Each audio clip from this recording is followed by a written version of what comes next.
And we are live. So, welcome to episode 178 of An American Werewolf in New Jersey. I am the American Werewolf. In the house tonight with me on this Sunday evening, I've got Frank from The Harsh Truth. What's happening, man? What's going on, man? Glad to be here again. We've been able to collaborate a little more as time has gone on, and I've really enjoyed it. I really love Yeah, talking movies with you and stuff, man. It's been a lot of fun. it's a good thing. It's a good thing, man. Tonight we are talking about, what a lot of people are talking about, good or bad, this weekend. Indiana Jones and the Dial of Destiny. This is the final chapter in the Indiana Jones saga. I initially had no plans to see Indiana Jones and the Dial of Destiny because I didn't think it was going to be good. Mangold doesn't make happy movies, and Indiana Jones is a fairly cheerful, sort of setup. You've got with the hero and, always sort of overcoming the odds. He gets the shit beaten out of him, but, always sort of triumphs in the end. And then I noticed that there were a lot of the larger channels out there, or just, in my timeline, people saying, don't go see it, don't waste your money. And that philosophically, I disagree with, because even if you don't enjoy a movie, I think that everybody should see the film for themselves and have an informed opinion. And then if you don't like it, you don't like it. But at least rather than waiting for someone else to give you their review of the film, which either validates what you think you already know or just the opposite. Or you could run into something where you don't see it and you're like, I knew that, and then get around to it later, watching it on the streaming services and say, wow, that movie really wasn't as fucking bad as I thought it was going to be. So I said, fuck it. I'm going to see Indiana Jones. And I think on Friday, I went to see a 4:20 matinee at my local multiplex. And I'm going to leave it right there. We are here to talk about Indiana Jones and the Dial of Destiny. Frank, are you ready? Let's go. Boogie woogie.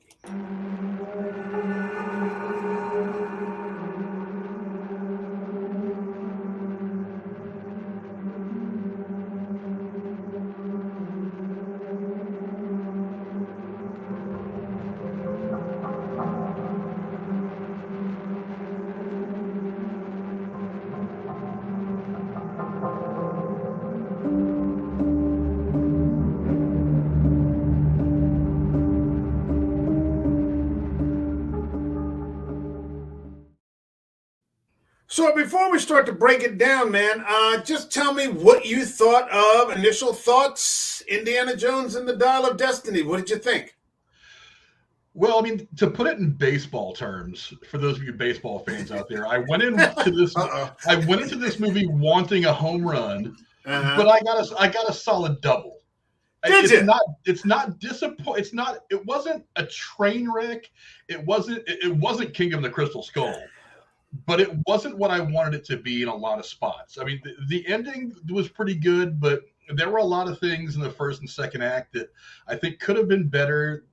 They were good, but not great. If this is really the last we're going to see of Indiana Jones, of Harrison Ford as Indiana Jones in my lifetime, then I was hoping for better. But I got to be honest, I left there ultimately happy with a fairly solid ending for the character. Okay. I went in there wanting to like this movie. I really wanted to like this movie because people were openly defecating on it in my Twitter feed. They were just pulling down their pants and just letting fly right there on the screen. And usually when that happens, I say to myself, well, my expectations have been reset to zero. I'm going to go in and watch this film. This film was probably one of the most unpleasant experiences I've had in recent memory. I couldn't believe what I was seeing. I thought that it was at a minimum about 30 minutes too long. I can't think, aside from the first 15 or 20 minutes, and you know what I'm talking about, I can't think of too much that I actually enjoyed of this movie. And I generally felt throughout the entire time that I was watching it, I was just like, fuck this show. But that's my opinion. We go at it, back and forth. The movie starts out with kind of, you go back into the past at the end of World War II. We've got a CGI age reduction Indy battling some Nazis.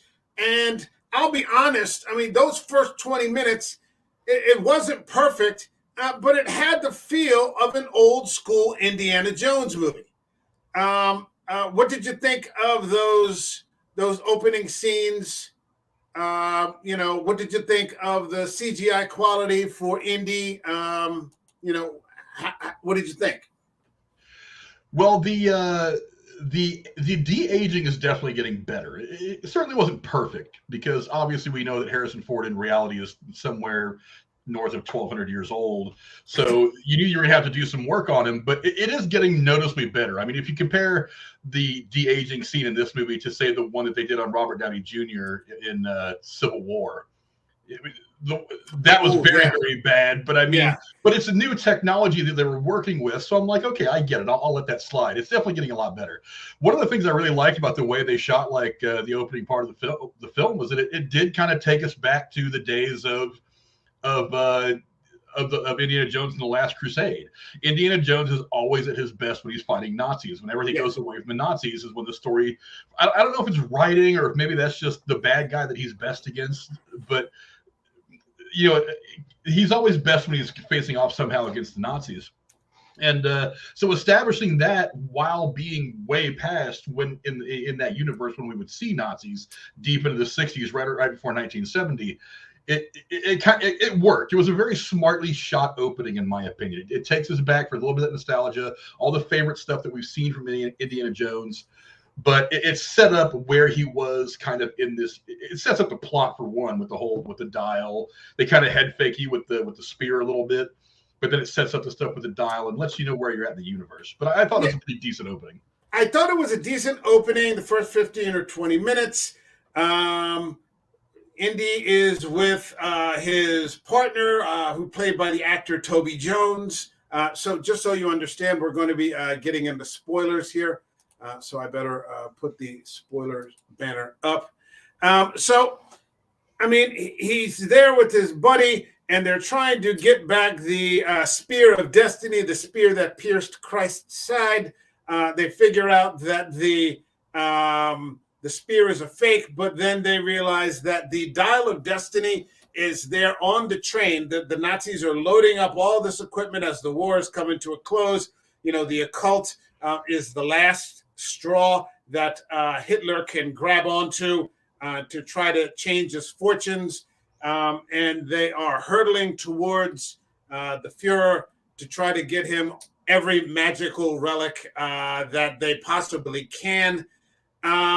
The action was okay. It had the feel of an indie movie. I'm not necessarily a Toby Jones fan. I think he was kind of he's like the Marcus stand-in, kind of playing the buffoon. But, that was fine. The action was pretty good. I thought it was interesting that Harrison Ford is still, when he's not doing stunts, even with the de-aging, that was Harrison Ford's body. Like, they weren't putting the face on a stunt double who could move faster. So I have all the respect in the world for Harrison Ford, who's still able. I mean, every time he makes a movie, he breaks a leg or an arm, or, he like dislocates a knee, because he still gives it his all. So I totally respect that. It was the best part of the movie. The villain in this movie is played, the lead Nazi is played by Mads Mikkelsen. I am a huge Mads Mikkelsen fan. I thought that he was okay. The first thing that I noticed, though, is that in the one scene where they're on the top of the train and, they're taking out Nazis left and right, is that, Mikkelsen falls off the train, but he smacks into a post that he must have hit so hard he gets turned into jelly. And I'm like, well, how is this guy going to become the villain again? Like, he hit that thing going hundreds of, probably 100 miles an hour, and he just smacks into this post, and he's just gone. And you're like, well, I don't know how this is going to work, but somehow he just kind of magically reappears. But I was willing to let it go because I'm just like, you know what, the hell with it. You know, just I'm going to roll with it, no problem. We move back into the present, which is 1969. The Apollo 11 astronauts are in New York, and I think Indy is now living in New York, and he is, for all intents and purposes, an old man. He's an old man in his underwear. Marion has left him. They show a separation notice where they, I guess she's starting to file for divorce, and you're finding out that their son, who is played by Shia LaBeouf in The Kingdom of the Crystal Skull. I thought that, looking at this now, I'm just going to say that I thought The Crystal Skull was better. I didn't appreciate the Crystal Skull at the time, but I liked The Crystal Skull better than I certainly did this movie. And he's just kind of, it starts out on the last day of his tenure as a professor, and he's getting ready to retire. He's making Irish coffee in the morning, so he's kind of turned into a lush, and he's just alone. How did that grab you? Yeah, it was, one of the things that you have to do very well when you're doing a film about a character like this that we've known in our world, in the real world, for 30, 40 years, sometimes more, is that if you're going to let this be an ending to the character, you have to do it just right. You have to do the character justice. There are some endings that will kind of ruin the character. One of the things that frustrated me very, very badly about Crystal Skull is they've completely redefined what Indiana Jones was at early in the movie. Talking about how he was a spy. He had gone on missions with this guy 30, 40 times. And I was like, wait a minute. So this whole time, he wasn't just a really cool archaeologist. He was working for the government. So now he's James Bond. You turned Indiana Jones into James Bond. Those are two very different things. And I like them both, but I like them both for different reasons. They went back. I don't know if you can officially call it retconning, but they kind of undid it with this movie. Rather than focus on any kind of government involvement that he had against the Nazis or anything like that, he really was just an old archaeologist who is kind of obviously past his prime. Not only that, but you see the world kind of passing him by. Now, instead of the romance of digging in the dirt to find these artifacts, now, and I love the way that they kind of portray this, now everybody's attention is turned up to the stars because of, the Apollo program and landing on the moon and all that. So you're seeing this man not just get old, but you're seeing everything that he was, that was once something that drove people's imaginations, now being taken away, now being completely altered fundamentally. Because now, like I said, we're not looking at the ground anymore to dig up artifacts and to wonder how they got there, where they come from, what the story is. Now people are looking up. So everything's changed. That was the one key difference between this and Kingdom of the Crystal Skull for me, is it got back to what Indiana Jones has been at his core for the first three films. They didn't try to redefine it. They didn't do anything like that, I didn't. This could have been a fine movie on just because it's a Mangold movie, so he's not going to make a happy movie. I didn't think he was the right director for this. This is the guy who directed Logan and Ford versus Ferrari. And a bunch, the Wolverine, and a bunch of other movies that are just too serious, I think, for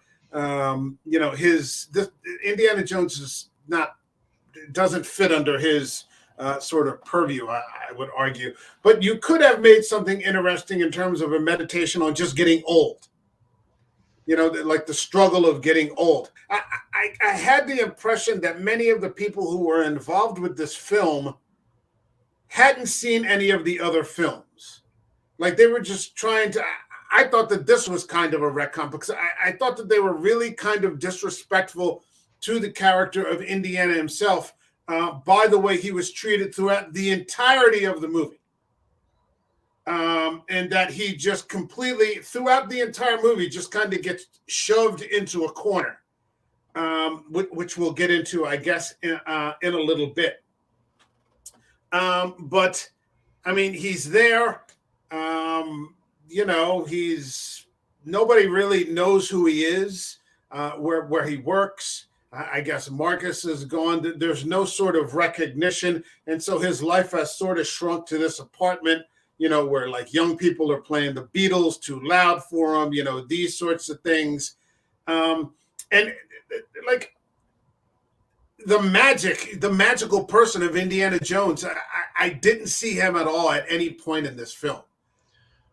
He just, every time something was about to happen where he could have been restored, and it starts here, that's why I'm getting into this, he gets kneecapped like every single time. And it was like he was like a supporting character in his own film. And like the rest of the activities were just kind of, driving the movie rather than Indy driving the movie, which was, always the case before. Hold on a second. We've got a couple of comments here. Well, we've got Tex who said the first 20 minutes was the best part of the film. I should have left after that. I agree with you, Tex. I'm definitely in that ballpark, but I said I was going to stick it out. This movie goes at 2 hours and 35 minutes. So it's a slog. I found it to be a very kind of joyless slog. John K. Alvarez is here. What's up, man? He says the Indiana Jones franchise of today reminds me of older rock bands that put out a new album. Sure, they could put out some new music, but to the fans, it's nowhere near as good as their old stuff.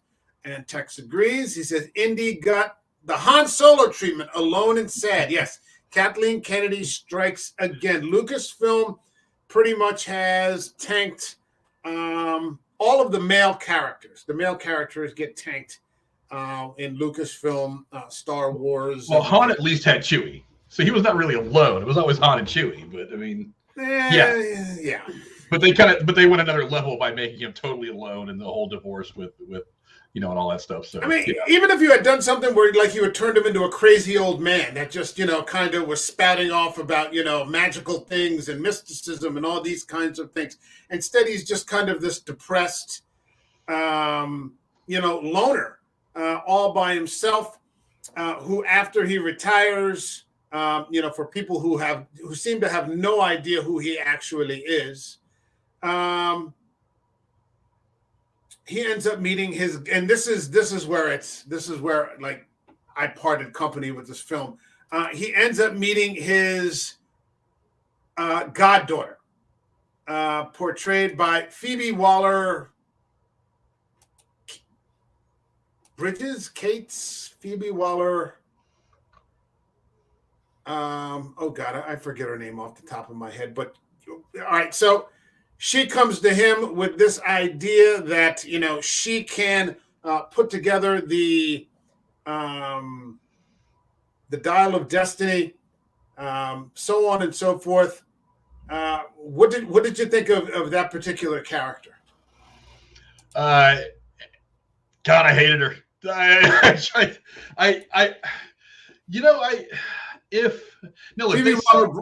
Phoebe Waller-Bridge. Sorry. Yeah, they said before this movie came out during production that she wasn't going to be replacing Indiana Jones, and I was like, okay, fine, that's good.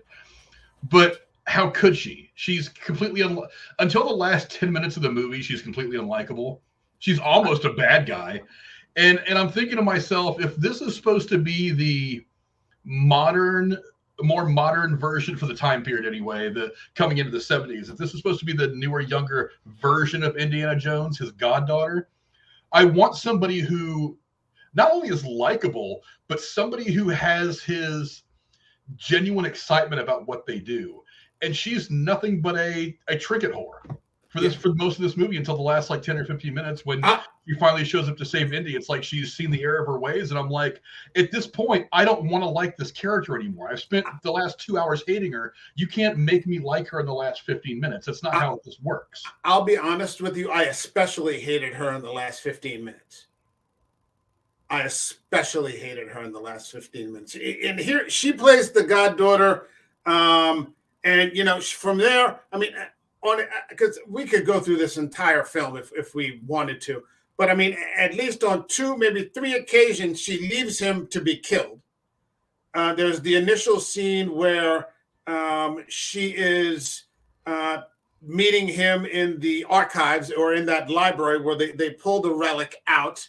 and the Nazis have been following her, which she neglects to mention. She leaves him in the cage with all these armed Nazis, who he's now an old man. So she basically just leaves her godfather, this old man, in this cage full of armed Nazis that have already killed all these people. What I thought about her was she essentially plays the insufferable teenager trope. You know how you see a movie and they've got that insufferable teenager that no matter what happens, that teenager is going to do it their way and they don't really care. And then, the teenager usually has a redemption arc where they realize, oh shit, I really fucked up. And I've made, things very difficult for the rest of the cast or the other characters in the movie. The problem here is that this woman is almost 40. So she's just a psychopath. And it would be different if the movie had acknowledged her as a psychopath, but they don't. They just keep trying to tell you that she's the person who keeps rescuing Indy. And after a while, I was just like, fuck this movie, man. I mean, like, she is the most unlikable. It's hard to express how unlikable this character is. Never seen anything like it. Yeah, let me say it's not the actress. It's not Phoebe Waller-Bridge. It was the character was just very badly conceived. Like I said, I if somebody is going to step into the role of the Indiana Jones character, they have to have a real passion for what they're doing. They have to want, because Indy is kind of like Superman. He is the good guy. He is always good, always doing the right thing. It belongs in a museum. It doesn't need to be sold by you, that whole thing. This woman is literally the opposite of that. She's wanting to, sell this to the highest bidder for whatever. And I'm like, you are the opposite of what Indiana Jones is. But you've spent all this marketing trying to tell me that she is the second coming of Indiana Jones. She's the one that's going to take up the mantle. And from the onset of this movie, I'm like, she is a bad guy. She is exactly who Indiana Jones would have been fighting against in the very first movie, all the way back in 1981. You can't look me in the eye and then say that she's is the heroine or the protagonist of this thing. Because if she had been a character who had some point acknowledged, oh my God, look at all this damage I've done, and then said, oh my God, if there had been an actual character arc for her, then maybe you could have, gotten behind it. It would have to have been a completely different story. But I mean, just at some point she stops to, like, at no point is there any pause for reflection in this film. And like, for all of the people that she gets killed, she ends up getting those 3 professors and that secretary in the college killed. There's no acknowledgement whatsoever. She gets Antonio Banderas killed. And I couldn't believe it was Antonio Banderas. I mean, I thought that was a waste of Antonio Banderas. But it was just like she ruined the film for me.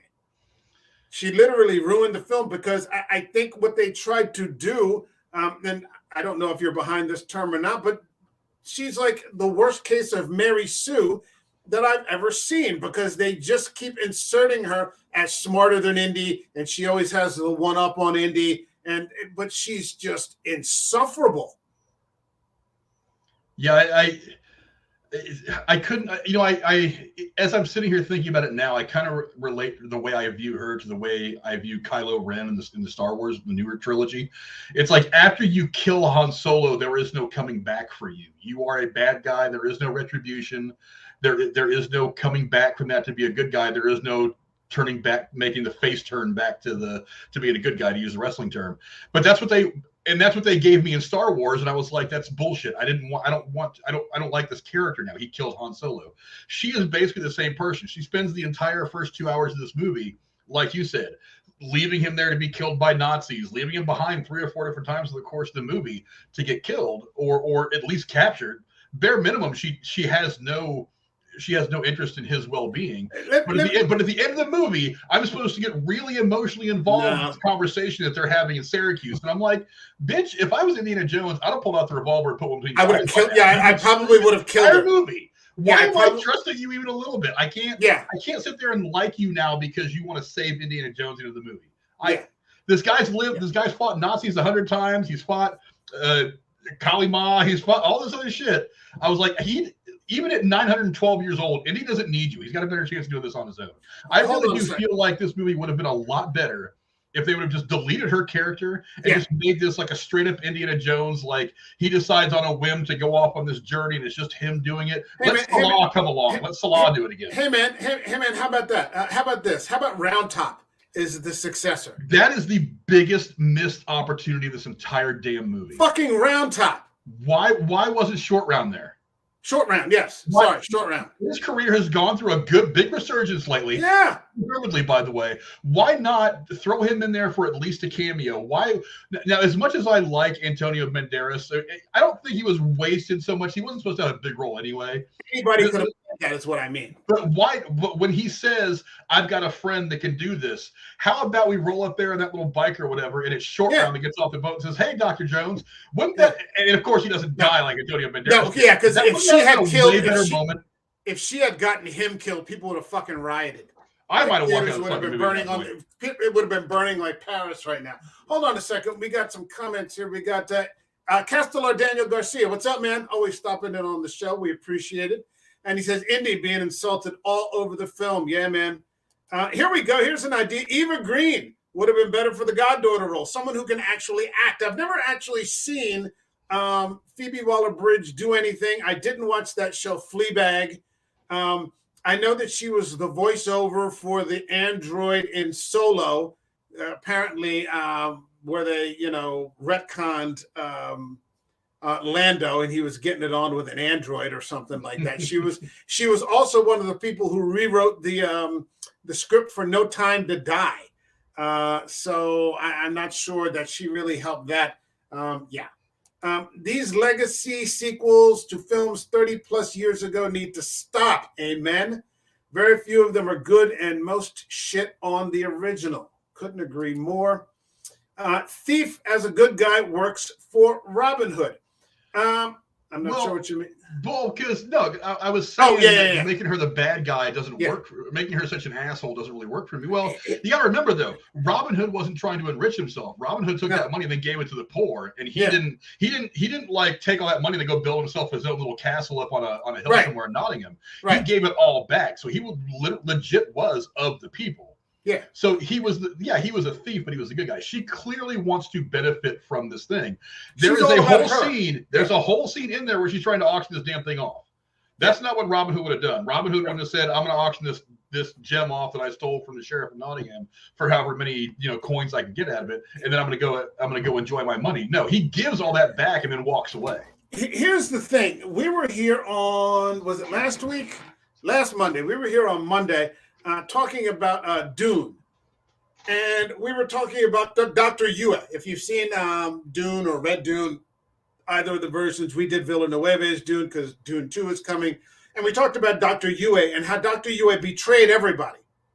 He basically opens the shield so the Harkonnens could come in and just murder all the fucking Atreides clan. But he's doing it because he's a villain, but he becomes a villain because he's being forced to.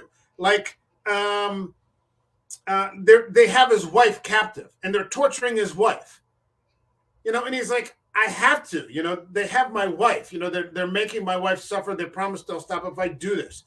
If you look at a character like Eva Green, who plays Vespa in Casino Royale, sure, she betrays Bond, but she's doing it because her actual love, or, the guy she was seeing before, is being held by Spectre. There's no reason why this person is, and so she becomes a sympathetic character. Vespa does. Dr. Yue, to some extent, becomes a sympathetic character. He even gives later with Atreides the poison pill that he can breathe the gas into the Baron's face and kill everybody. He gives them Paul, a means of escape, and his mother, Lady Jessica. This bitch, though, is just in it for, fuck it. It's all about me. And yeah, she's just really, really awful. Even Rachel Weisz would have been a better side. Rachel Weisz is always awesome. Well, like I said, it's not the actress; it's the character. The character was just badly conceived from the jump. You could have got Audrey Hepburn at her prime and put her in there. She wouldn't have made the character better. She may have acted better, but I mean, you're talking about a Hollywood legend. But the character from the jump was just wrong. It doesn't fit the story. No, it fits the story if you're going for a Mary Sue character who's perfect from the get-go and needs no redemptive arc. She knows how to do everything from the beginning. That's what a Mary Sue is. It's not an Ellen Ripley who starts out, just as a science officer. It's not a Sarah Connor who starts out as like a waitress with some kid scooping ice cream in her pocket. It's not a Dana Scully who starts out on the X-Files. It's not a Princess Leia. It's not, Lieutenant Uhura. This person knows how to do everything from the absolute beginning. There's no need for improvement at any point because she's just automatically better than the male character. And that's actually what makes her unlikable. There's no arc to her. And she's just, awful. Indy just can't get away from those Nazis. No, he can't, unfortunately. That's his. Well, like I said, he's better with the Nazis. If you look at I guarantee you, if you take all 5 of these movies and ask anybody what are the top 3, it's going to be the first one, the third one, and this one. Because no, you really think this is going to be in the top 3? Indy, well, you think this is going to be better than Temple of Doom? No, I would probably put it 4th if I had to right now. But I mean, but you can't deny that Indy is better when he's against the Nazis. For some reason, that's just kind of how it works out. Now, Temple of Doom is actually better than this movie, but it seems to me like the best movies that he's done is when he's going toe to toe with the Nazis in one way, shape, and form. I almost don't consider. I'm not one of those people who say, like I made a joke the other day saying there are only 2 Predator movies and Predators is the second one. There are tons of Predator movies. It's just for me there are only 2 worth talking about. But I'm not part of that crowd that says there's only 3 Indiana Jones movies. But I think the gap between Crystal Skull and this is significant. I would put this far below Crystal Skull. Crystal Skull might as well have been Lawrence of Arabia compared to this, if you ask. Lawrence of Arabia is my absolute favorite film. But holy shit. She was a shade of gray that should have died while Indy took care of the kid. She, the goddaughter, seems to be like antagonist archaeologist. Belloc. She's like Belloc. And Belloc was evil. Like I said, this is evil. Yeah, that's like great, John. She's fucking Belloc. This is exactly the kind of character that Indy would have gone against in the 1981 film.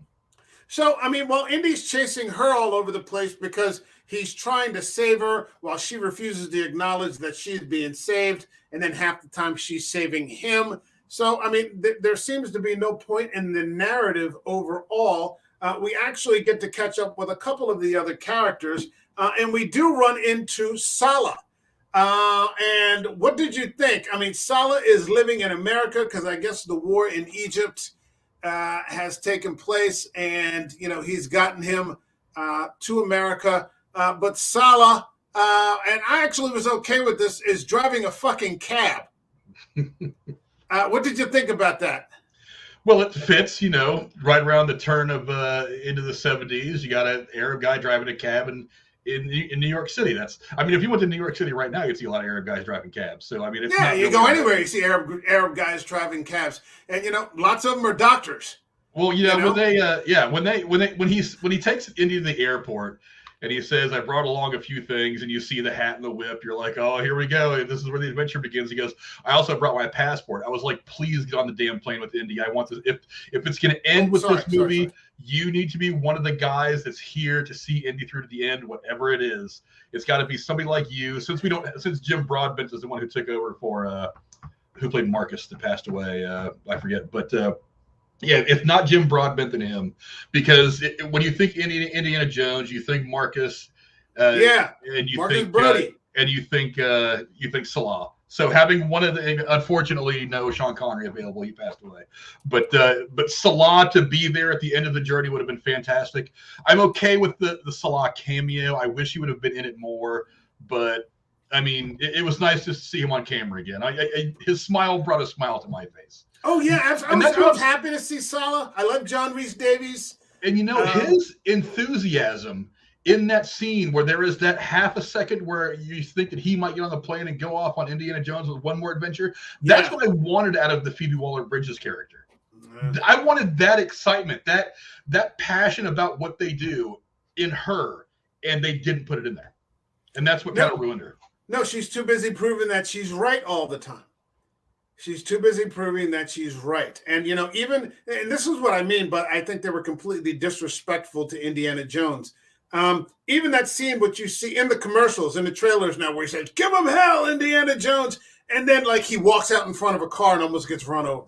Yeah, I thought that was kind of silly. Like, they never let him become Indiana Jones. You know, they always have to remind you that he's a couple of steps behind. You know, and it just, it was like if he could have had that, and it starts, you're like, we're gonna get back on track, and it never gets on track for him, and so because of that, for me, it never really gets on track for anybody. What did we have another kid here, a Moroccan? I didn't think he was necessary. Well, I mean, obviously they're trying to pull the heartstrings a little bit and remind you of Short Round because he's so well loved and such a memorable part of the franchise. Not the same. I mean, he was funny. He was good for a little bit of comedy. He was kind of the Mary Sue moment in the movie where he gets taken by the bad guys for a minute, which was kind of annoying to me. But I mean, it all worked out in the end.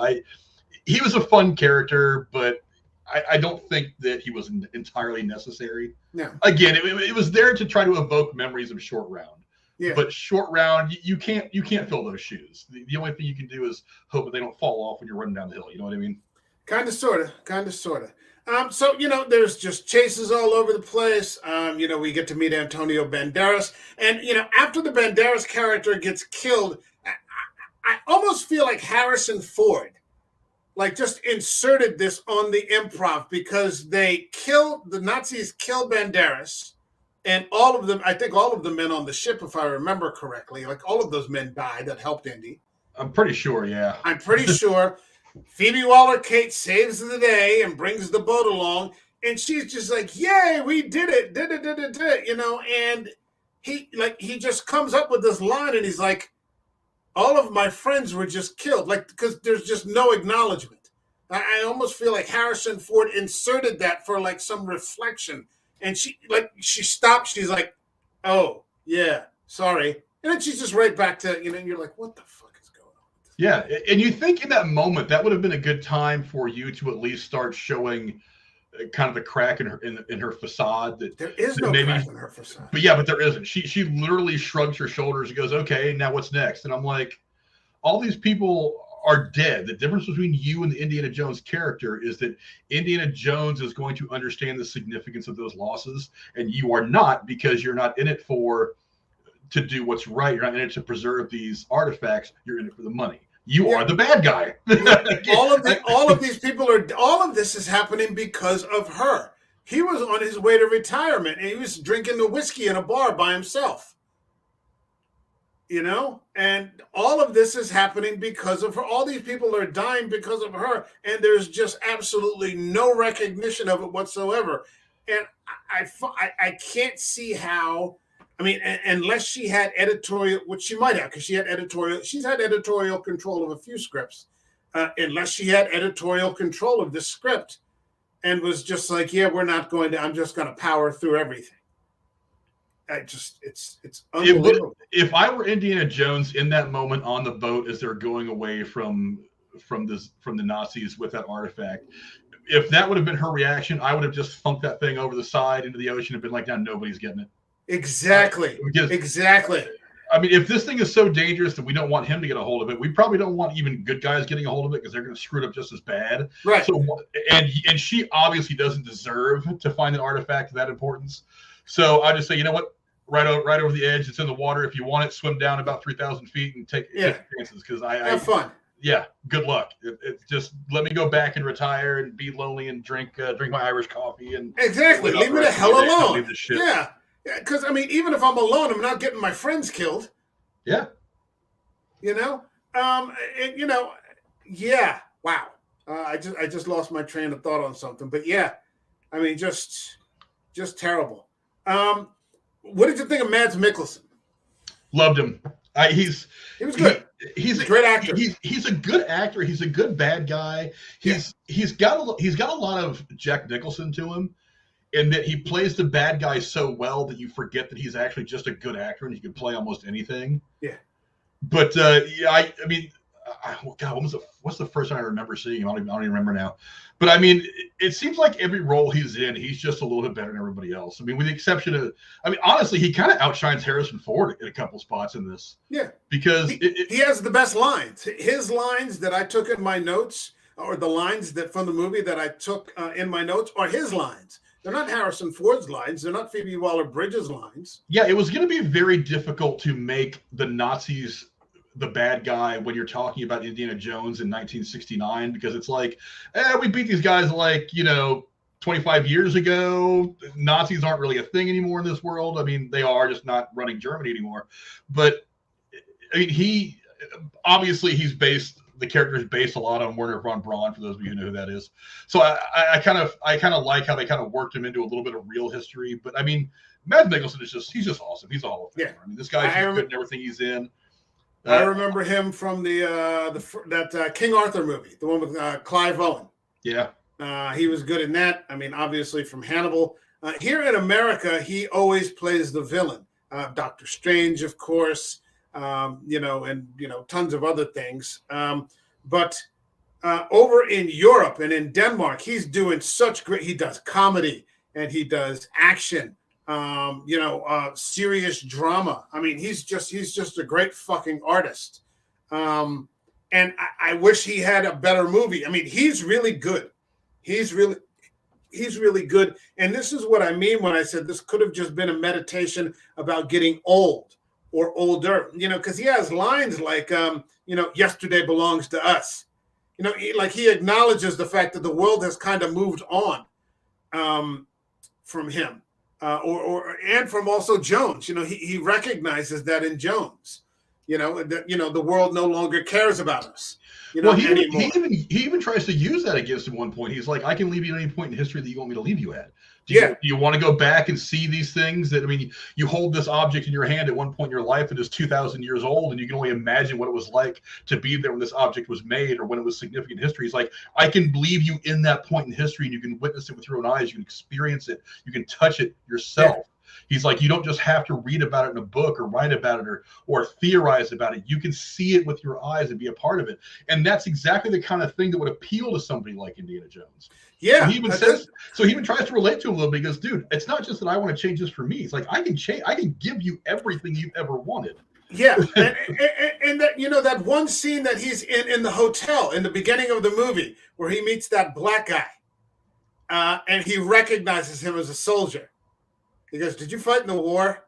And the black guy picks up on it.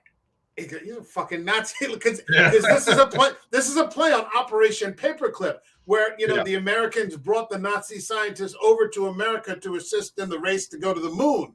And Mads Mikkelsen is one of those scientists, and he's being protected by the CIA or and the government. And there's that one. I love that scene where he and that veteran just have that quick fucking exchange, where, each of them recognize the other. It's like, I thought we fucking beat you guys like 25 years ago, and now, the veteran is serving him breakfast, in a fucking hotel, this kind of thing. Yeah, I mean, just a really great fucking actor. I wish there was a bit more for him to do here. But when he is there, he's good. He's always good. We got Castellar saying, glad this movie is going to be a flop. Yeah, financially, it looks like it's not going to do well. Hollywood has lazy writings, big set pieces, and little plot. Yeah. Even if a movie isn't well liked, I'd never want one to flop at the box office. Yeah, I don't. That's a philosophical question. I guess you don't want a movie to flop because I'm not interested in the film industry in this country flopping. At the same time, if a movie is really, really bad, well, I guess that's up to, that's not up to me. That's up to the viewer. If they want to spend their money, Well, I'm in no position to tell people when to open their wallet or close it. I never say I want a movie to flop for this reason alone. It's if you take a movie like this, and oftentimes these movies aren't just movies that you sign on to do for a paycheck. These are passion projects. I mean, I know that Mangold, like us, grew up watching Indiana Jones. So this wasn't just something he was doing for a paycheck. This was a part of what made him a fan of film, what made him a cinephile. So I'm pretty sure he wasn't making this movie like, I'm just going to throw this fucking scene in here. And if it flops, then no big deal. This was a labor of love. I mean, it can take, this movie in particular took something like 7 years to get made. Well, that's an interesting point, because this movie had this is like The Flash. Yeah. It had like 3 reshoots. It feels like that sometimes. Like some of these things are just spliced together, and you're just, this could be like The Flash, where we said there are probably 2 other movies on the floor somewhere. Yeah, so you're talking, and even under benign circumstances for a movie, I mean, this movie had a budget of somewhere between $250 and $300 million. $300 million. So you never want a movie to flop. You want it to be successful. And on top of that, I mean, you're talking about under benign circumstances, without having to deal with delays from pandemic, delays from this, that, or the other thing. You're looking at a year to 3 years of work to get this 2 or 2.5 hours of product on a screen in front of fans.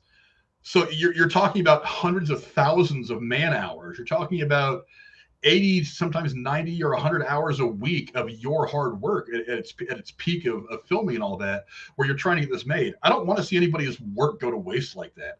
I mean, I work a 40-hour-a-week job. I don't want my 40 hours a week to go to waste. So I really don't want their shit to go to waste either. And to top it all off, it's Indiana Jones. It's a character that we feel personally connected to because we all grew up watching it from 1981 up until today. So I don't want the movies to flop. But then again, everybody makes a movie hoping it's going to be a good movie that people are going to like. Sometimes it just doesn't pan out. Well, here's the thing. why are we making movies that cost this fucking much? That's a whole. How did we get to this point? How did we get to this point where every fucking movie seems to cost $250 million now? Yeah, that's a whole other debate about Hollywood. It's these VFX things, We need to get back to practical fucking effects. I mean, we talked about it in Dune. I think that cost $120 million. And guess what? We don't need VFX to shoot, big desert scenes. We can go to Jordan. Lucas made Star Wars for bus fare. I mean, if you heard him talk about the shit that he did to kind of get to make the budget special effects that he did in Star Wars Episode 4, A New Hope, it's like you go back now and you think these effects, not all of them, but the vast majority of them hold up very, very well. And he did it for the change that he found in his couch cushions. I'm looking right now. Ridley Scott's Alien was made on $11 million. Yeah. Banging special effects in that movie to this day. Aliens, $18.5 million. Yeah. Terminator 2. Terminator 2 was $100 million, and that was one of the biggest movies ever. So how the fuck did we get to the point where these movies are costing so much money that you every movie has to make $1 billion? You're setting yourself up to fail with these things. Well, it's a movie budget is a very complicated thing to break down, but what gets me is how much money goes into marketing these days. I've often thought, and I was talking about this years ago, when the last Star Wars movie was coming out. It was to me, I'm thinking to myself, you have some of these properties that are going to sell just because they're that property. It's like take Indiana Jones, for example, I guess, since we're talking about it. If you say there's an Indiana Jones movie coming up, you're going to have millions of people ready to go see it because they're curious or they grew up on it like us or, whatever reason. Maybe a couple of certain actors they like are in it. But do you really need to buy a Super Bowl spot for $35 million for 30 seconds? Yeah, do you really need to spend that kind of money on marketing? Because if you think about it, the general rule of thumb is whatever the movie's budget is times 2 is what you need to do at the box office to break even. So let's say this movie has a budget of $300 million on the high end, let's say. That means this movie is going to have to make roughly $600 million to break even. I don't think it's going to do that. And this is No. the Indiana Jones movie, mind you. If you No. had just released one, maybe two trailers, and then just let everybody else work up the buzz about it, let Harrison Ford go out and do a few interviews, let the actors go out and do a few things, have Spielberg go out there and beef it up a bit, cost you almost nothing, and you save all that money in marketing. So the marketing have you noticed how quiet Lucas and Spielberg are? No one's stepping up to defend this film. Well, Spielberg talked about it a little bit. He was quoted as saying that Bob Iger had him and some other executives up for a showing and he loved it. But part of me, I mean, this is Hollywood. They lie to us for a living. Yeah. So part of me is like, this guy's just trying to beef it up because he's got a producer's credit on it. So maybe his production credit, that check he's going to get for being an official producer, is going to be just a couple of points bigger if 10 more people go watch the movie. You know what I mean? All right, hold on a second. We got a mystery box here. What's happening? Thanks for stopping in. It says reports of Kathleen Kennedy being fired is hitting hard right now. After Comic-Con. Kathleen, yeah, maybe. I think Kathleen Kennedy is going to go when she's ready to go. I think August. I think they're trying to get through Comic-Con. Here's the thing, because we don't even know that Marvel is even showing up. Nobody's going to be there. Yeah, no one's going to be there. Nobody's going to be there. But James Gunn has already announced he's not coming. Here's the thing right now. The damage has already been done. And there aren't many franchises left. And so how do you fix this? Star Wars has been tanked. This has been tanked. Marvel has been tanked. DC. Cat, get out of here. Stupid cat. But what are you supposed to do from here? And if they get rid of Kathleen Kennedy, who's to say that they're going to bring in someone better? They could just bring in another, Well, you gotta focus on storytelling. That's the most important part of filmmaking is that's one of the reasons why, for the most part, I'm siding with the writers in the writer's strike, because without them crafting these stories and putting together these characters way before an actor's face is put on a poster, usually way before a director can come in there and storyboard anything, that's where it all starts. You have to craft great stories. And I think the stories have been hurting. Marvel's been suffering with this in Phase 4. One of the things that Marvel had done great through the first three phases is they had given us unique, great stories, and the storytelling has been off. I mean, WandaVision was great. I liked a couple of things. Hated WandaVision, but for the most part, their storytelling has been fledgling lately. And, the problem is they killed off all their best characters at the end of the third phase. Well, I mean, things were going to have to move on, so I get it. I mean, killing them, writing them off, whatever you're going to do. You can't. They have no one to replace them. Like, you can kill people off, but you have to have someone to fill the vacuum that's worthwhile, and they don't. They haven't. The only thing that's made any money is Spider-Man, because he's Spider-Man. Yeah. The rest of these movies are falling apart. I mean, the Black Widow movie drops 2 years too late. Well, that was. She's been dead for 2 years. Yeah, Doctor Strange was terrible. All right, well, hold on. Let's keep on with this because I want to. Eric says Temple of Doom is my favorite. All right, that's got a popular resurgence. Indy versus Korean antagonist. Indy versus the rooftop Koreans. That would have been a good movie. Indy should have had Egyptian enemies battling for treasure. Yeah, that's another thing about Phoebe Waller-Bridge. I mean, she was just going to sell it to gangsters. She was just there to sell it to awful people who were going to use it for whatever purposes. She was kind of worse than Belloc, because at least Belloc wanted it for his own archaeological purposes. I'll give it to the Fuhrer after I'm finished with it. John Rhys Davies was great on Sliders, and Lord of the Rings. I love Sliders. That was one of my favorite shows when I was younger. And if a movie flops, it flops with wanting one or two being glad it's going to because you didn't like it is totally different. Okay. Like I said, I'm never glad when a movie flops. I know that I've been trying for 2 years now to make a short horror film. And I'm trying to punch up the writing and organize some things. And I'm just like now getting ready to start maybe trying to crowdfund a little bit. And I'm looking at trying to make something that is 10 to 12 minutes long. I can't imagine what goes into making something that is 2 hours, a big name, all high expectations. Let me say something here. If you're going to make something that costs $300 million and is 2.5 hours long, you better be fucking sure it's fantastic. I don't understand how anybody in their right fucking mind could read this or watch it and say, yeah, it's ready to be released. Well, I did read that they had reshot the ending. My guess is that they had done a test screening somewhere on the Paramount or Disney lot, and some of the people that were in there were like, "This ending is a terrible ending for Indy. Maybe maybe she actually left him in the past, or something, and it just didn't sit well. I don't know. I'll be interested to see when the physical media stuff comes out, or when it drops on Disney Plus or whatever. Some of the deleted scenes. I'd be interested to see the stuff they didn't put in that might have helped the story along a little bit more efficiently. I can't see how. I can't see how. I don't know. We'll see. I mean, I don't know. Maybe they cut out a bunch of stuff that was garbage all in and of itself and wasn't going to help the movie at all. But I'm interested to see. So, all right, let's get to the end of the movie.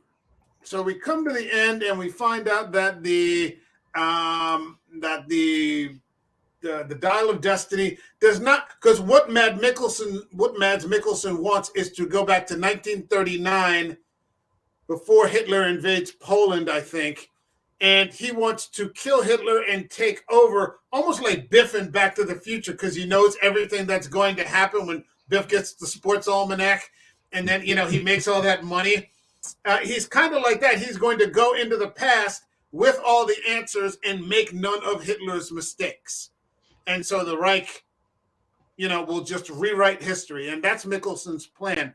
But what ends up happening is that the dial only opens up into one particular time in history, which is Archimedes' time, where I think the Greeks are being invaded by the Romans. And so he is doing this in a way to petition for help from the future to fend off the Roman attack. So it's not that you can select your own time in history or in time. You can only go to this one specific moment.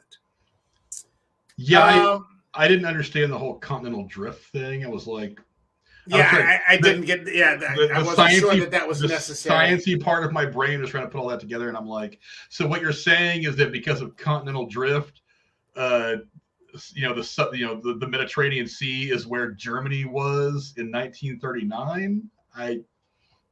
Or Germany was where the Mediterranean was in 19. I don't know. It's time travel's a bad enough thing in movies for me, but then you add in that extra factor of continental drift, and I'm like, I'm just not seeing it. Well, yeah, I'm not sure it was necessary. Again, I think the script was kind of all over the place. But we get back into time, and Indy gets to see this battle, and the battle scene was okay. I thought it was okay. They bring these airplanes in. I'm not even going to get into it with the kid in the airplane, but they get into it, and the Romans think that these airplanes are dragons, So it was kind of interesting. Indy lands. He gets to meet Archimedes, and he decides that basically he wants to stay. Because there is one scene prior to that where he begins to emote, and, Phoebe Waller-Bridge asks him, if you could go back in time, what would you undo? And, he said, I would tell my son not to enlist. That to me is my favorite scene of this entire movie. It's the only time where you feel some genuine emotion and like some acting was going on. And he says, because, he did it to piss me off, and, I would tell him that he's going to die, and that his mother's going to be inconsolable, and that our marriage isn't going to survive his death. And he's almost starting to cry. He's this old man, and he's almost starting to cry, and he walks away. And, all she can say is, well, you still got the ring on. Ugh, I fucking hate you. But, he decides that he just wants to stay there in history. And...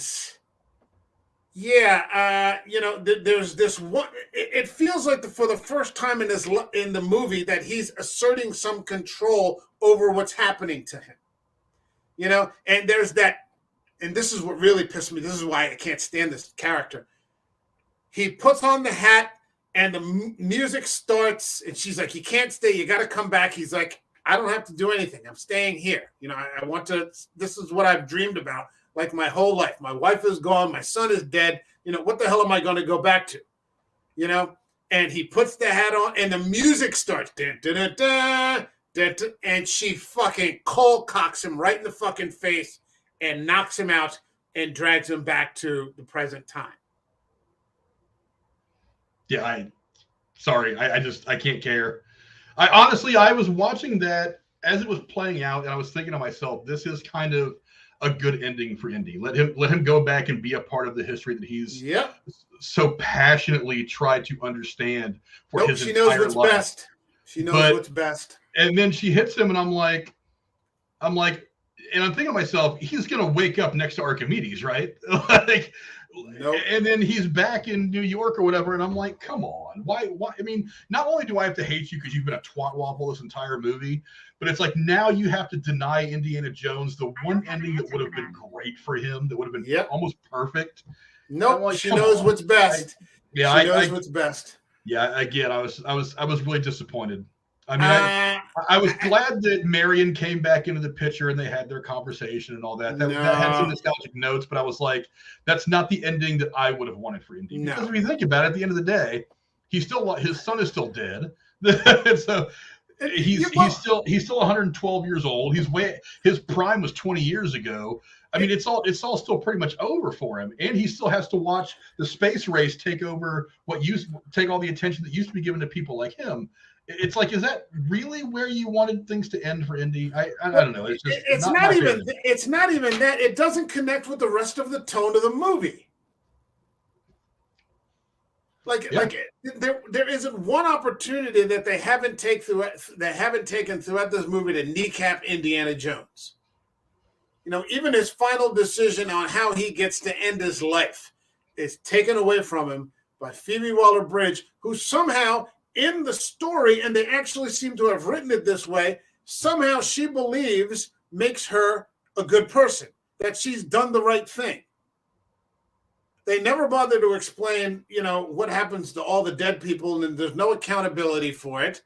And she just blithely goes off, brings Marion back, and then goes out for fucking ice cream. And I was just like, fuck this movie, man. Yeah, not the ending that I would have crafted for Indiana. No, I'm like, how can you do this? This is what I mean by, like, the people who wrote this don't seem to have recognized who Indiana Jones is. You know, there's no there's no dignity for him in this. Yeah, and for a minute I thought, like, when it, you know, kind of fades back into frame and you see that they're back in New York, part of me for a second thought to myself, well, maybe she used the thing to go back to before Mutt dies or enlists, and she gives him that chance to stop him, saves his son, and saves him, and save the marriage, and leaves him in a much happier place for him to finish out his days. It was like, I can maybe get with that, as long as that would have been something. That would have been something. I could maybe have gotten with that, but at the end of the day, he's just there. You know, like, he wakes up, he's got bandages on because, you know, he was shot for like the 10th time, if you hear him describe it in the movie. Yeah. And he's still just right there with a dead son, and, you know, as far as he knows until later in the scene, you know, Marion still wants a divorce, and he's just back to that shithole existence that he didn't want. I think it was you who said at the beginning of the stream, when you saw the ending, you're like, I would have shot her. I would, like, if he had pulled out that pistol and just shot her dead, like, that would have been a satisfactory ending to the fucking movie, and I would have been like, I would have stood up and cheered. Yeah, there were so many points in this movie. I can't believe I'm saying this about an Indiana Jones movie. Yeah, there were so many points in this movie that I'm like, why doesn't this guy just walk away? I mean, obviously she isn't. I mean, obviously we know that the reason why he doesn't walk away is because he wants to stop the Nazis from going back in time and winning the war. But it's like, there were a couple of times, like I said, on the boat after Antonio Banderas and his whole crew gets wiped out, he could have just taken that thing, and instead of lighting it on fire and melting it and getting the compass thing out of it, chuck that thing over the side and said, now nobody gets it. Yeah. And then right there, end of the movie. Problem solved. No more movie. Done. Indiana Jones goes back to New York. He lives out his days however he wants to live them out. That's it. Movie over. But no, he's the one who wants to. He has the passion to find this thing because he thinks it belongs in the museum. She obviously wants to wants to get paid for it. Mads Mikkelsen wants to use it to go back in time and help win World War II for the Germans. It's like I would have just chucked it over the side and been like, no, I'm done. I liked Mads Mikkelsen's character better, and he was a fucking Nazi better than I liked Phoebe Waller-Bridge. Yeah, he was the more entertaining of the characters. He was a bad guy. Yeah, like you actually you sort of understood what he was trying to do. Hold on a second. We got John here. How can a movie spend $300 million to make and nobody keeps an eye on it to see if it's any good? Simple. There are very few people who are truly dedicated to the project beyond the bottom line. Some studios feel if you throw a lot of money into a movie, people would sit there like lemmings and eat it up. What they don't realize is there is a new breed of audience who are out there looking for something more than just gold-painted crap. They're looking for a good story and characters they can get into. And then studios will get... Sadly, the audience won't watch... Yeah, and they'll just watch it, but they won't watch it. They'll just walk away. Well, one thing to remember about this movie, I'm pretty sure this was developed under Bob Chapek. And one of the things, when he was running Disney after Iger retired a couple years ago, and one of the things that Bob Chapek did was he took creative control away from the creative people and gave it to a bunch of Ivy League douchebags who have never written a movie, never produced a movie. They were all numbers crunchers. They were all economic people. And honestly, I think that's one of the things that's affected Marvel is they went from making 2, maybe 3 Marvel properties a year to making like 8. And when you dilute your brand that bad, the quality is going to suffer. And one of the things that Chapek did was he took some of the creative control away from Kevin Feige. He took some of the creative control away from the people at Star Wars. And that's when you started to see a real bad decline in the product. And I have a feeling that because this movie was, I think, almost entirely produced under Bob Chapek's time as the CEO of Disney, that he did really let a lot of these bean counters, a lot of these Ivy League pricks put their stamp and their little touches on the script or on whatever to produce it. And that's why we see a lack of quality from what should have been a killer movie. I mean, it's Indiana Jones. All he had to do was go out there, crack his whip a few times, save some idol from being crushed by a giant boulder, and that's a movie. Everybody's going to go see it because they want to see Indiana Jones doing Indiana Jones stuff. He is not the star of his own movie. Yeah, but they tinkered with it so much to try to make it into a money thing that the story suffered. I think they tried to make. I think what they were trying to do was to set up a story where Phoebe Waller-Bridge's character is, past the baton. I think that's what they wanted to do. And then they sort of looked at it and they're like, no one's going to accept this. But then by then they've spent $300 million on it. And they're just like, fuck, we're stuck with this thing. And so, do we just shelve it and use it for a tax write-off? Or, do we release it and try to recoup some of our money? But this is a fucked up movie.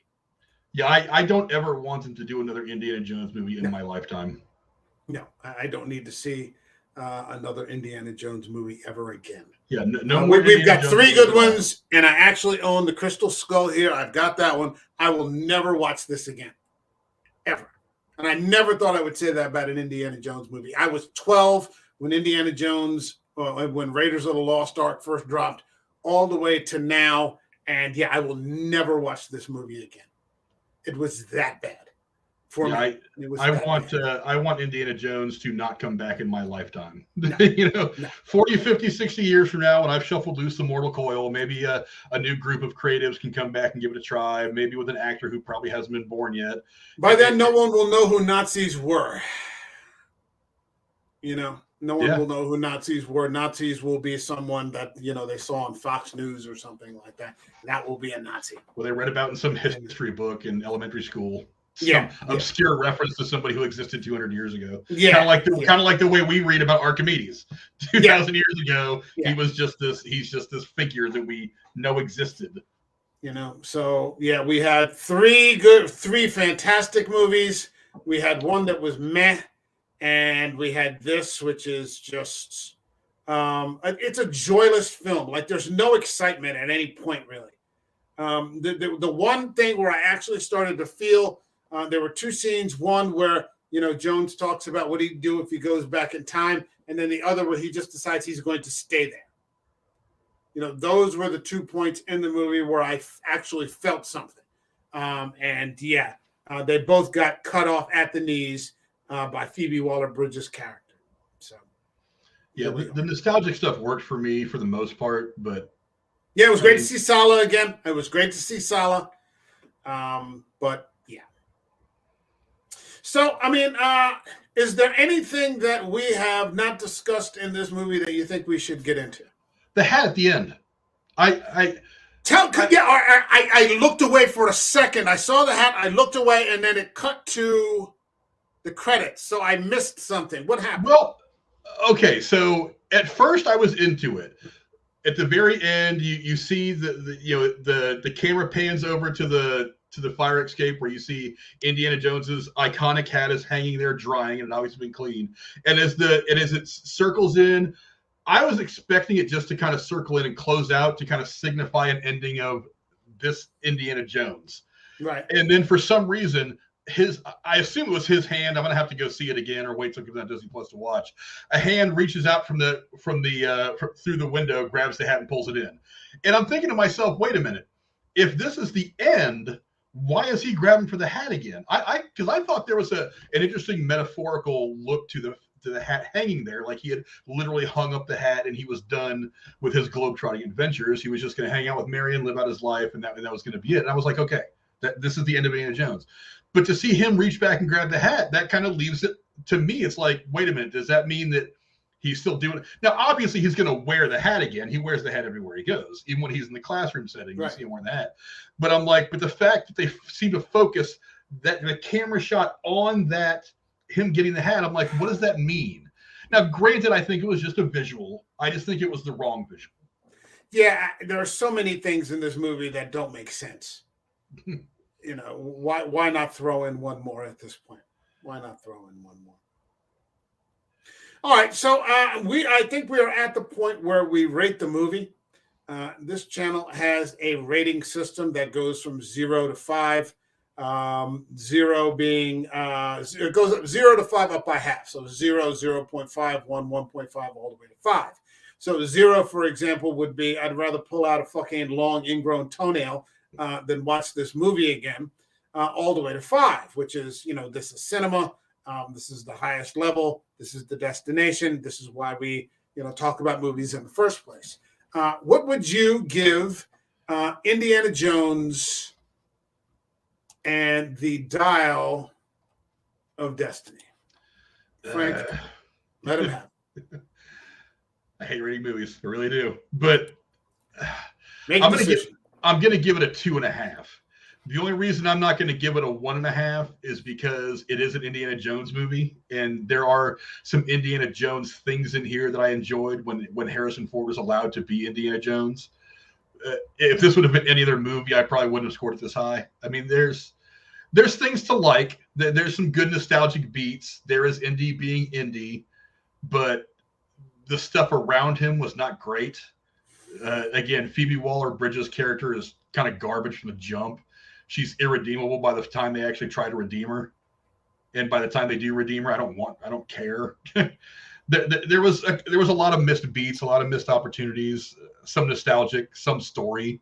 It could have been better. I think this is a better ending than Kingdom of the Crystal Skull. And I'm just going to appreciate it for that and walk away, because like I said, they redefined Indiana Jones in Kingdom of the Crystal Skull, and that really threw me off. I didn't like it. Here, they went back to just what Indy was through his prime, just an archaeologist and adventure seeker. They got him back to his core, and I was happy with that, but there was a lot of narrative stuff that just didn't work. And a couple of characters that really needed to hit, Phoebe Waller-Bridges specifically, that missed very badly and really drew the movie down for me. But overall, like I said, fourth best. A better ending for the character than what I thought I was going to get with Kingdom of the Crystal Skull, but fourth best. Wow, yeah. You're actually giving Crystal Skull lower marks than this movie. Okay. Again, It's a free country. The way they redefined his character and tried to make him into a James Bond character has never sat well with me. That completely not what I grew up thinking Indiana Jones was. But did you think he was this that they showed you in this movie? If you look at the first three movies, there is no mention of him working for the government. There's no mention of him working for the CIA. That's not what I said. I mean, do you think that this better represents who Indy was than he was? Where is there better Indy representation? In this movie or in Crystal Skull? I'm just asking. I'm not. The Indiana Jones character that I was brought up to believe that he was is way better portrayed in this movie. You heard it here first. You heard it here first. He is the archaeologist, adventure seeker. He really does want to preserve these items for future generations to learn from and to enjoy. Tex thinks you're full of it. And maybe I am. I don't know. But he really does want to do that. In Kingdom of the Crystal Skull, he says it when he's being interviewed in the first part of the movie.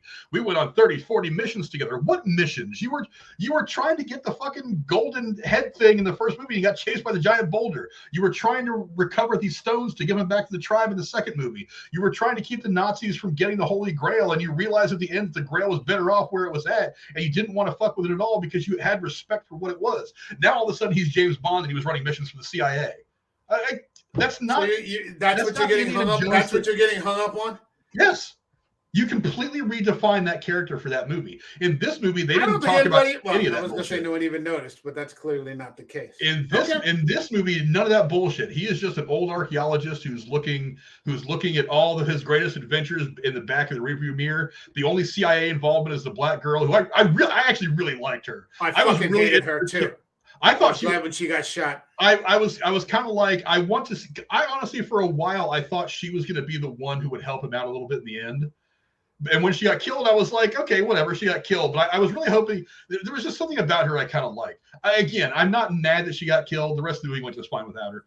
Well, as fine as it was going to go without her. But I kind of liked her. But I was really hoping she would be someone that would kind of turn face and kind of be a helper to him later on in the movie. But because she obviously wasn't part of Mads Mikkelsen's thing. She obviously was working for him, but not really understanding his intent, not knowing his intentions at all. Yes, I don't think the Nazis were going to explain their master plan to a black woman. Yeah, I was hoping that somewhere along the line she would kind of get hip to what was going on and be like, wait a minute, now I'm going to try to help Indiana Jones along his way. But no, she got shot. But whatever. I mean, that's just me. All right. So I originally started out, and I was going to give this movie. I started out, and I gave it on Letterboxd because I gave a Letterboxd review, and it was a non-spoiler review. I gave it a 1.5 out of 5. Thinking about it some more, though, I'm actually going to lower it to a 1. This movie had the initial 20 minutes, which I thought were fairly enjoyable.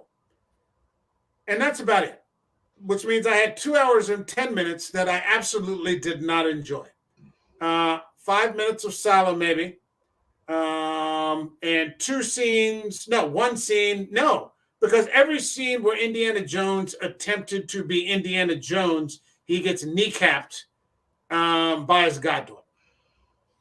I enjoyed Mads Mikkelsen, but I didn't care. I didn't care about any of it. I thought it was 30 minutes too long. She is one of the most insufferable characters I can remember she tanked an Indiana Jones movie.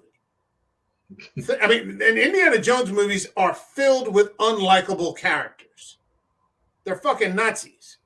Or they're, cultists, or, whatever, she was so badly written. Acted,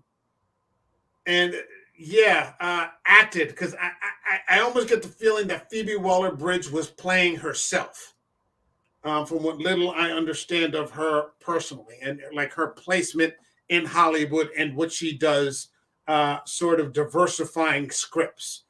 Making them more equitable. So I got the impression that Phoebe Waller-Bridge just kind of stepped into this movie and said, "I'm going to be me," which means that no man is going to show me how to do anything, which is essentially what she did. And if it had been any other character than Indiana Jones, I probably wouldn't have given her rat's ass.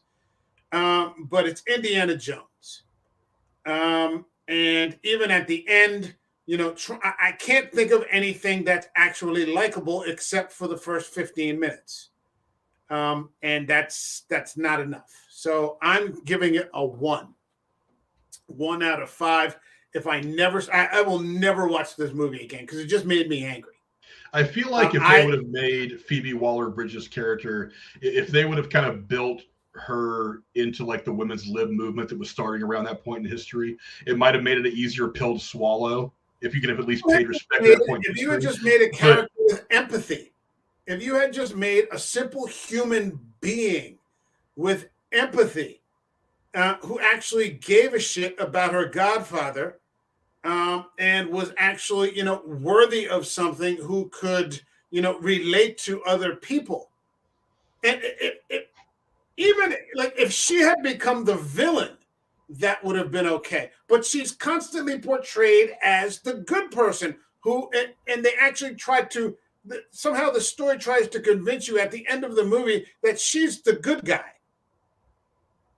Like it would have been great. This would have been actually would not have been a bad movie if it had been Indy versus his goddaughter, and you had left Mads Mikkelsen out of it. Yeah, she's like a darker version of him, like a really dark version of Indy. She's just in it for the money, and she's fucking crazy because she plays a psychopath. She's just remorseless. She's remorseless throughout the entire fucking movie, and that's what a psychopath is. If they had done something like that, that would have been interesting. But by constantly portraying the psychopath as the good guy, I'm like, do you think I fell off a fucking turnip truck yesterday? So yeah, there was the 15 minutes of, de-aging that they did with Harrison Ford, God bless him, were not enough for me to, in any way, shape, or form enjoy this movie. I've gone down to 1 from 1.5. And I think, for just me personally, Crystal Skull, far better movie because it's enjoyable. It's an enjoyable movie. I mean, it's silly. It's silly and it's ridiculous. I've always enjoyed the nuke the fridge scene more than a lot of people do. I mean, it's it's a little kooky and it's a little silly, but I mean, it's ridiculous, but it doesn't make you angry. Yeah. It doesn't make you angry. I mean, I don't go to the movies to, like, if I'm going to, like, if I see a true story, like this isn't Schindler's List I'm going to watch, or some Holocaust movie, or, Oppenheimer, or this is an Indiana Jones movie. Where's the good feeling? There's none of that. They've just, again, they have wrecked another franchise. Lucasfilm has just completely been, all of Lucas's legacy, Spielberg, in terms of Lucasfilm, gone. So yeah, I mean, I'm not even exactly sure why I'm giving it a 1. Maybe because of Harrison Ford and Sala, John Rhys Davies, just out of sentimentality. But that's it. It's a 1 for me. And I still say that I would kind of stop with the first 3.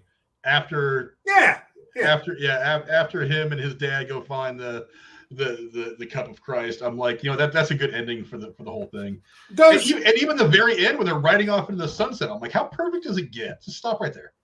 Right, but I mean, you did have Spielberg directing Crystal Skull. Yeah, so he knows what's expected of an Indiana Jones movie. Mangold clearly did not.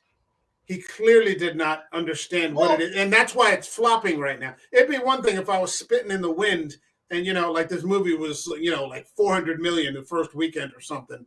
Yeah, where I don't like the movie in a lot of places. One of the things I was actually really interested about when this came out was Nick Mangold, because I mean, one of the things this movie had to do right is it had to be an ending for Indiana Jones. And if you go look at Logan, Logan was a great ending for that character that we've got at that point had, what, 18 years, 20 years of history with? Logan is a damn good movie. I mean, it's probably one of my top 2 or 3 comic book films, but honestly, I mean, there were people that said that Logan should have gotten some Oscar nominations. It was that good. And I really liked the fact that Nick Mangold was coming into this because I was like, he gave me a great finale for the Logan character. I was like, if he can take some of that magic, if he can take that point of view, that ability to give a great ending to a great character that we've enjoyed for so long, and do the same thing with Indiana Jones, he's got a track record of doing that one well. Maybe he can do it well over here too. So when they said Nick Mangold, I was like, okay, I like Logan. That's a great finale for a great character. If he can do something close to that with Indiana Jones, I'm on board to see what happens. Phoebe Waller-Bridge would not allow that. And I'm sure she would not allow that. This is a Bechdel test to the fucking core. Yeah, and it didn't work. It didn't work at all. No, because you can't Bechdel test anything, really. I mean, the Bechdel test started out as a spoof. It was a joke. And then somebody actually fucking grabbed it and, actually started inserting it into the formula of the writing nowadays. I mean, we've gotten to the point where the Oscars have to have these diversity quotas in terms of the nominations. So, I mean. I stopped watching the Oscars 20 years ago. I did a video a couple of years ago about how the Oscars are now just useless. And it still gets a regular amount of views. So it's trickled down to everything. It's trickled down to everything, and here we are. Diversity is not more important than story. No. Well, I mean, I mean, it's one. But here's the thing. Here's the thing. If you and I can be here and figure this out, then what the fuck is going on over there? Well, I mean, they're clearly in a fucking bubble. They clearly exist in a bubble to where a lot of people feel like they have to do that in order to stay employed. Let me tell you something. If this is the shit the writers are fucking producing, then the writers can fuck off. Because somebody wrote this, and then some dumbass actually put this together and said, here's all the money you need. So you actually want to negotiate releasing crap like this? You want to see a good fucking Nazi movie? See that movie Sisu. It cost $6 million to make. That's a fucking Nazi movie. This is like absurdist. We're heading into Kafka land here. Yeah, the asshole is the good guy, and no matter how much of an asshole she is, we're not going to admit that she's and you're just like, what the fuck?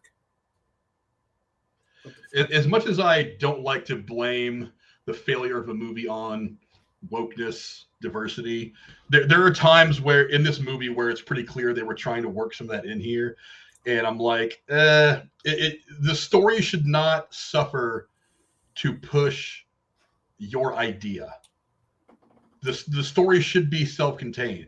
You can make a movie like Milk with Sean Penn and talk about a homosexual person, and because that's a great movie if that's what it's about. But to try to force modern ideas into a 40-something-year-old franchise, especially one that's based 40 years ago, it just doesn't really. 30, 40, 50 years ago is when this movie was based. And yet they gave it $300 million. But $300 million, and it's Disney, which is notorious for doing stuff like that anyway. It's going to tank. Yeah, so whatever. Like I said, I enjoyed seeing Indiana Jones on screen again. I enjoyed some of his Indiana Jones isms. I actually kind of enjoyed the part where they're climbing up the cave wall, and he's talking about he had to drink the blood of Kale and do these other things, little throwbacks to prior adventures.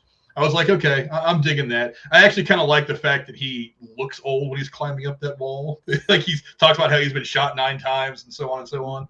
I mean, I loved when Indiana Jones is allowed to be Indiana Jones. The rest of the movie, though, there was a lot of opportunity there. For every 10 opportunities, they hit like one of them.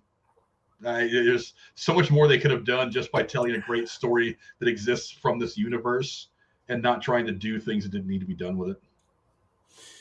So, plug something. Let's see. You can see me on my channel. I don't know if you've got the link in there or not, but you can see me on my channel Wednesday. We're going to be doing our breakdown of this very film. Me, Tex is in the chat right now, my buddy Jeremy.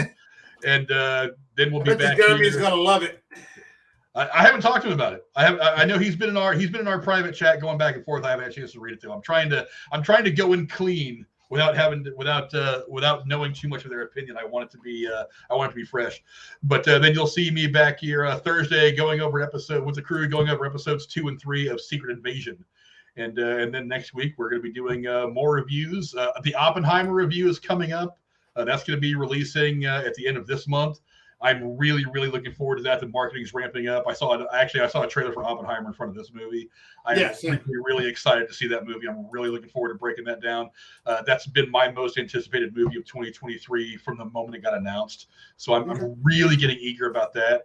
I am not going to see Barbie. To hell with Barbie. No interest at all in seeing that movie. I'll go watch this movie again before I go watch Barbie. I can't. I watch Barbie 4 times in a row before I fucking ever spend a fucking nickel. I can't do it with Barbie, but yeah, we're gonna be breaking down a lot more movies. I'm hoping to do some more horror stuff here in the next couple weeks. Just trying to get to 500 subscribers, because once I do that, we'll be doing a fundraiser for the Abandoned Pet Project, which helps pay the vet bills and find new homes for abandoned pets. Because one of the things that happened during the pandemic is a lot of people went and got these companion pets to help when they were sequestered at home, and then as the pandemic lifted and people were able to get back out and do some more things in the world, a lot of these pets went back. They just took them back to shelters, and the shelters being overrun. A lot of these people just released their dogs and cats out into the wild to fend for themselves. A lot of animals are hurt.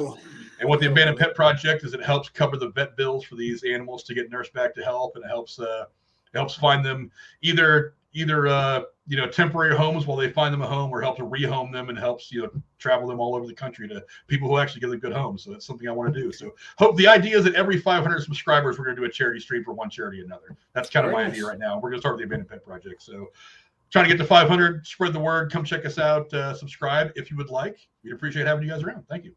All right. Very cool. Very cool.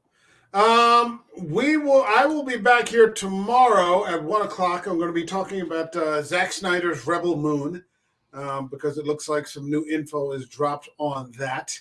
On Wednesday, I will be here at 10 a.m. With Marty from the Trash Picture Show, talking about Primal season fucking 2, which is just one of the best animated series ever out there. Gendy Tartakovsky's Primal season 2. And then on Wednesday, the Summer of Sci-Fi Fantasy continues on American Werewolf EU.